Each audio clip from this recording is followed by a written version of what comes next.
এসে গেছি পুরীর পান্থনিবাসে। এখন সময় সকাল 6:10। ওটিডিসির বাস আর 5-10 মিনিটের মধ্যেই চলে আসবে, কারণ ডিপার্চার টাইম আছে সকাল 6:30। আজকের ট্যুরে থাকছে Ramachandi temple, Chandrabhaga beach, sun temple, Dhauli Shantistupa, Lingaraj temple, Bhubaneswar city, Khandagiri Udayagiri caves আর নন্দনকানন জু। ফার্স্টে ভেবেছিলাম যে এই বাসে করেই হয়তো যাব কোণারক, কিন্তু পরে জানতে পারলাম যে যারা অনলাইনে কোণারকের জন্য টিকিট কেটেছেন তারাই এই বাসে করে যাবে। আমি কেটেছি অফলাইনে। আজ 7 জানুয়ারি, 4 জানুয়ারি আমি পান্থনিবাসের অফিস থেকেই টিকিট কেটেছি। টিকিটের জন্য লেগেছে 595 টাকা। আর এই হলো আমাদের বাস। আজ এই বাসে করেই অনেক লম্বা ট্যুর হবে। চিল্কা যাওয়ার বাস দাঁড়িয়ে আছে ঠিক বাঁ দিকে। সমস্ত বাস ছাড়বে সকাল 6:30টায়। যেহেতু সবাই টাইমের আগেই চলে এসেছিল, তাই বাস 2 মিনিট আগেই ছেড়ে দিয়েছে। এগিয়ে চলেছি চক্রতীর্থ রোড ধরে। ঠিক 20 মিনিট চলার পর বাস এসে থামলো সুদাম স্যান্ড আর্ট মিউজিয়ামে। স্যান্ড আর্টিস্টের নাম হচ্ছে সুদাম প্রধান। এই মিউজিয়ামের টিকিট মূল্য হলো 30 টাকা। মিউজিয়ামের ভিতরে প্রবেশ করে যা দেখলাম তা অতুলনীয়। স্যান্ড দিয়েও যে এত সুন্দর জিনিস বানানো যায় তা আগে ছবিতে দেখেছি ঠিকই, কিন্তু আজ নিজের চোখে দেখলাম। পৌরাণিক গল্প ও সাংস্কৃতিক ঐতিহ্যকে তুলে ধরা হয়েছে এই স্যান্ড আর্টের মাধ্যমে। এই মিউজিয়ামটি ট্রিপের মধ্যে ছিল না, কিন্তু কোণারক যাওয়ার পথে এটি পড়ে, তাই জন্য সুযোগ পেয়ে গেলাম। পান্থনিবাস থেকে এই মিউজিয়ামটির দূরত্ব হচ্ছে 12 কিলোমিটার। মিউজিয়াম দেখা হয়ে গেলে বাস এসে থামলো একটি হোটেলের সামনে। সেখানে ব্রেকফাস্ট সেরে নিলাম। কেউ খেয়েছে ইডলি বা কেউ খেয়েছে ধোসা। আমি নিয়েছিলাম মশালা ধোসা, যার জন্য লেগেছে 100 টাকা। এবার এগিয়ে চললাম রামাচান্ডী টেম্পল দেখতে। সকলেই বাসের মধ্যেই জুতো খুলে খালি পায়ে মন্দির দর্শন করে এলাম, তবে ভিডিও নেওয়া যাবে না ভেতরে। মন্দিরের গেট দেখা যাচ্ছে ওই বাঁ দিকে। সকলের মন্দির দর্শন ভালোভাবে হয়ে যাওয়ার পর এগিয়ে চললাম চন্দ্রভাগা বিচের দিকে।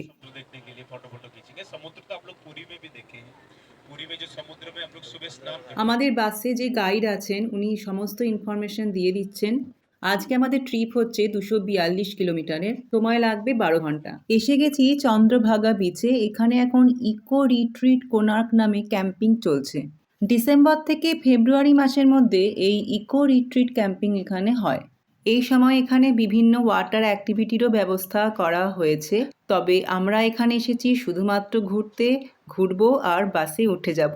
বীচটা, এই চন্দ্রভাগা বীচটা ভীষণ পরিষ্কার, আর ভারতের প্রথম ব্লু ফ্ল্যাগ সার্টিফিকেশন কিন্তু এই চন্দ্রভাগা বীচকেই দেওয়া হয়েছে। এই ব্লু ফ্ল্যাগ সার্টিফিকেশন দেওয়া হয় পরিষ্কার পরিচ্ছন্নতা, নিরাপত্তা আর ইকো ফ্রেন্ডলি অ্যামেনিটিস উপর ডিপেন্ড করে। 10 মিনিট সময় কাটানোর পর চলে এলাম বাসের কাছে। সামনের রাস্তাটাই হচ্ছে মেরিন ড্রাইভ রোড। বোঝাই যাচ্ছে অনেকটা জায়গা জুড়ে এই ক্যাম্পিংয়ের ব্যবস্থা করা হয়েছে। এখন এগিয়ে চললাম কোণার্ক টেম্পলের দিকে। পুরীর পান্থনিবাস থেকে এই কোণার্ক সান টেম্পলের দূরত্ব হচ্ছে 36 কিলোমিটার। সেক্ষেত্রে ডাইরেক্ট গেলে সময় লাগছে 53 বা 54 মিনিটের মতো। আমরা এতক্ষণে অতিক্রম করে এসেছি 34 কিলোমিটারের মতো। এখন চলেছি সূর্যদেবের জন্য তৈরি পাথর কেটে রথের আদলে বানানো মন্দির দেখতে, যা বানানো হয়েছিল 1250 খ্রিস্টাব্দে পূর্ববঙ্গ রাজবংশের রাজা প্রথম নরসিংহ দেবের সময়। সবাই এতক্ষণে বুঝতে পেরেই গেছেন যে আমি কোণার্ক সান টেম্পলের কথা বলছি, যা কলিঙ্গ স্থাপত্যের একটি শ্রেষ্ঠ নিদর্শন। বাস থেকে নেমে আমরা হেঁটে চলেছি মেন গেটের দিকে। কিছু জায়গায় প্রবেশের জন্য টিকিট লাগবে, যেমন এই Konark temple, sand art museum, Khandagiri and Udayagiri caves, Nandankanan zoo, সব মিলিয়ে একসঙ্গে লাগছে এক একজনের 200 টাকা। তো সেই টাকাটা আমরা ট্যুর গাইডকে দিয়ে দিয়েছি, উনি টিকিটের ব্যবস্থা করে দিচ্ছেন। তাহলে সেক্ষেত্রে আমাদেরকে আর টিকিটের লাইনে দাঁড়াতে হচ্ছে না, টাইমটা এখানে সেভ হয়ে যাচ্ছে। এই হলো মন্দিরে প্রবেশ করার গেট। টিকিট চেক করেই ভেতরে প্রবেশ করতে দেওয়া হবে, আর টিকিটের মূল্য 40 টাকা। মন্দিরের দিকে যাওয়ার পথেই দেখতে পেলাম দুদিকে বেশ সুন্দর স্কাল্পচার বানানো আছে। সামনে দেখতে পাচ্ছি নাট মন্দির। এই নাট মন্দিরের সামনে যে দুটি ভাস্কর্য দেখা যাচ্ছে এর নাম হচ্ছে গজসিংহা।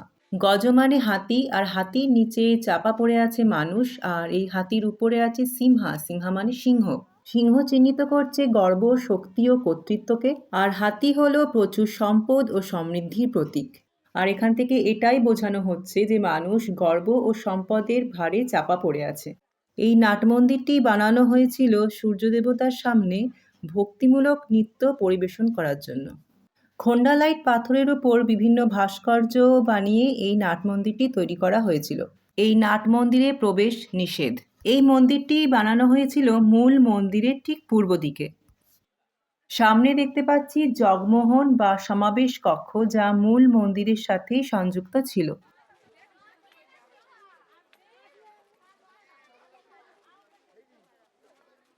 এই জগমোহন বা সমাবেশ কক্ষ তৈরি হয়েছিল খন্ডালাইট আর ক্লোরাইট পাথর দিয়ে। এই মন্দিরটি এমনভাবে বানানো হয়েছিল যে সূর্যের প্রথম কিরণ নাট মন্দির, সমাবেশ কক্ষ হয়ে মূল মন্দিরে স্থাপিত সূর্য দেবতার উপরে গিয়ে পড়ত। এখন সেই মূল মন্দির বা গর্ভগৃহের কোনো অস্তিত্ব নেই। এখানে ছিল 7টি ঘোড়া, যা সপ্তাহের 7টি দিনকে বর্ণনা করে। তারা যেন একটি বিশাল রথকে টেনে নিয়ে যাচ্ছে, এইভাবে এই মন্দিরটি বানানো হয়েছিল।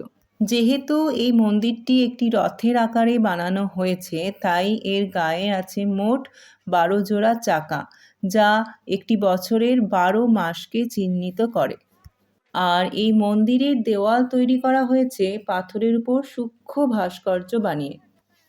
আর এই যে এখানে চাকাগুলি বানানো হয়েছে, এগুলো হচ্ছে এক একটি সানডায়াল। এখানে এক একটি সানডায়ালে দিনের 24 ঘন্টাকে দেখানো হয়েছে। ভালোভাবে দেখলে বুঝতে পারা যাবে যে এই সানডায়ালে 8টা প্রধান স্পোক আছে আর 8টা সরু স্পোক আছে। দুটো প্রধান স্পোকের মাঝখানে সময়ের ব্যবধান হচ্ছে 3 ঘন্টা, আর একটা প্রধান আর একটা সরু স্পোকের মাঝখানে সময়ের ব্যবধান হচ্ছে 1 ঘন্টা 30 মিনিট। একদম উপরের প্রধান স্পোকটি হচ্ছে রাত্রি 12টা, বাঁ দিকের দ্বিতীয় প্রধান স্পোকটি হচ্ছে রাত্রি 3টে, আর তারপরের প্রধান স্পোকটি হচ্ছে সকাল 6টা। এইভাবে এক একটি চাকা দিনে 24 ঘন্টাকে বর্ণনা করছে। আর একটি প্রধান স্পোক আর একটি সরু স্পোকের মাঝখানে আছে 30টা বিটস, আর এক একটা বিটস মানে 3 মিনিট বোঝাচ্ছে। এখন আমি দাঁড়িয়ে আছি মন্দিরটির ঠিক দক্ষিণ দিকে। ইউরোপের নাবিকদের কাছে এই কোণার্ক মন্দির ও জগন্নাথ মন্দির গুরুত্বপূর্ণ পথনির্দেশক হিসেবে কাজ করত। এই কোণার্ক মন্দিরটি কালো রঙের হওয়াতে ব্ল্যাক প্যাগোডা, আর জগন্নাথ মন্দিরকে হোয়াইট প্যাগোডা বলা হয়ে থাকে। সামনে দেখা যাচ্ছে মায়া দেবী টেম্পল।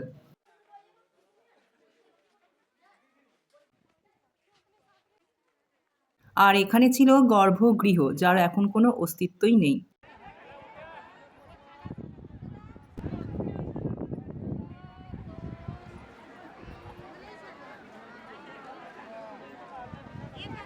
সান টেম্পলের এক্সিট গেট দিয়ে বাইরে বেরিয়ে এসে দেখলাম বেশ বড় মেলা বসেছে। এদিকে এন্ট্রি গেট আর ওইদিকে আছে এক্সিট গেট। এই এন্ট্রি আর এক্সিট গেট দুটো একটু দূরত্বেই আছে। এবারে যাচ্ছি কোণার্ক সান টেম্পলের সামনে যে মিউজিয়াম আছে সেখানে। এখানে কোণার্ক সান টেম্পলটির ধ্বংসের আগের রূপ দেখানো হয়েছে। সামনে দেখা যাচ্ছে নাট মন্দির, তারপরে অরুণ স্তম্ভ, যা এখন বর্তমানে আছে জগন্নাথ মন্দিরের সিংহদ্বারের সামনে। অরুণ স্তম্ভের পিছনে ছিল জগমোহন বা সমাবেশ কক্ষ, যা এখন বর্তমানে দেখা যায়। আর তার পিছনে ছিল এই গর্ভগৃহ, যার এখন কোনো অস্তিত্বই নেই।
চলে এসেছি মিউজিয়ামের বাইরে।